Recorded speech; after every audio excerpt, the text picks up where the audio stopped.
మనకి దీపాల రోజున మనకి లక్ష్మీదేవి పూజ చేస్తాం. దాని తర్వాత మధ్యాహ్న కాలంలో ఖచ్చితంగా పితృదేవతలకు తర్పణం వదులుతూ ఉంటారు చాలా మంది తెలిసిన వాళ్ళు.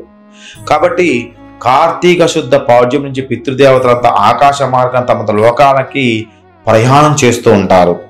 ఈ సమయంలో వారికి త్రోవ అనేది సరిగ్గా కనిపించకపోవడం కోసం ఉంటుంది. కాబట్టి ఈ సమయంలో వారికి త్రోవ సరిగ్గా కనిపించడం కోసం ఆలయాల్లో ఆకాశ దీపాన్ని మనం వెలిగిస్తూ ఉంటారు.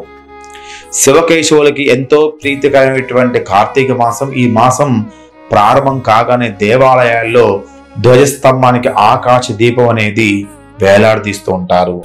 ఇక చిన్న చిన్న రంధ్రాలు చేయబడినటువంటి ఒక గుండ్రని ఇత్తడి పాత్రలో నూనె పోసి ఈ దీపాన్ని వెలిగిస్తారు.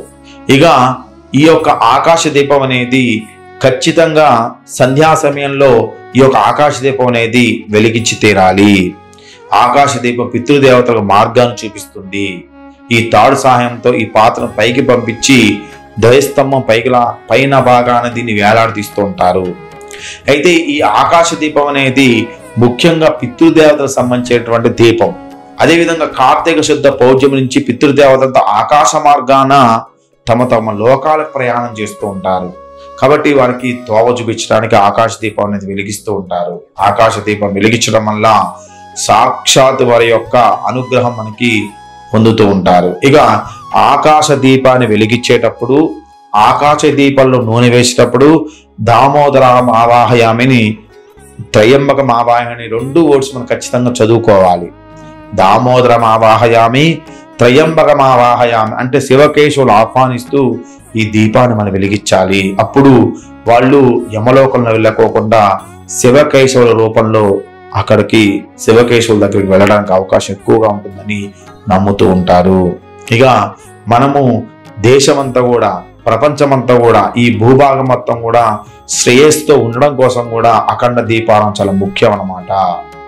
ఇక ఆధ్యాత్మిక జ్యోతి ప్రజల నుంచి జరుగుతూ ఉంటుంది. ఇక ఆకాశ దీపం వెలిగించిన తర్వాత దీపం మళ్ళీ మనము పైకి పంపించిన తర్వాత అఖండ దీపం అక్కడ వెలగట్లేదని చెప్పి దాన్ని వెంటనే కిందకి తిప్పకూడదు. చాలా ప్రమాదము, ఇది మంచిది కాదు.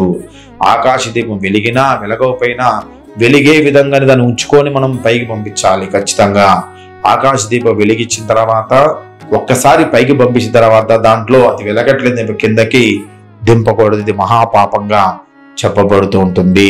ఇది అజ్ఞానులు చేసేటువంటి పని. ఇక అఖండ దీపం ఏదైతే ఉందో, ఆకాశ దీపం ఏదైతే ఉందో, ఈ దీపాలు ఖచ్చితంగా ధూప దీప నైవేద్యాలు ఖచ్చితంగా పెట్టి